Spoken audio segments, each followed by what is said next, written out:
อันหมู่เจ้าสงสัยคือข่อยบ่อันซุมบ่เฮ็ดเวียกกันเขาเอาเงินใส่เงินแต่ละมื้อฮะโอ้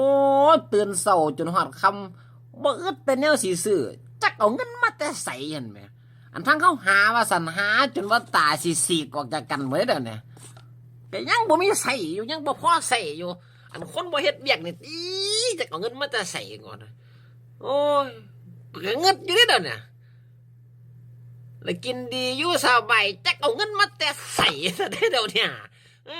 โอ้ยเนาะไปคิดอยู่เอามันเขาเจ้าเฮ็ดหยังก็ถามก็ศึกษาอยู่ก็เบิ่งอยู่เฮ็ดแนวใดซะได้เดี๋ยวนี้มันจะไปเบิ่งใน Facebook ว่าซั่นโอ้บ่อึดแต่แนวเบียร์สิกินบ่อึดตั้งแต่กับแก้มบ่อึดตั้งแต่แนวกินเช้ากินเที่ยงจักก็แนวกินมาแต่ไสทั้งเวียกบ่เฮ็ดหั่นนะทั้งเฮาว่าซั่นละตื่นดึกลุกเช้าเฮ็ดจนฮอดค่ำฮอดแลงอยู่ยังบ่มีเงินสิใช้อยู่นั่นน่ะมาทันเด้อเนี่ย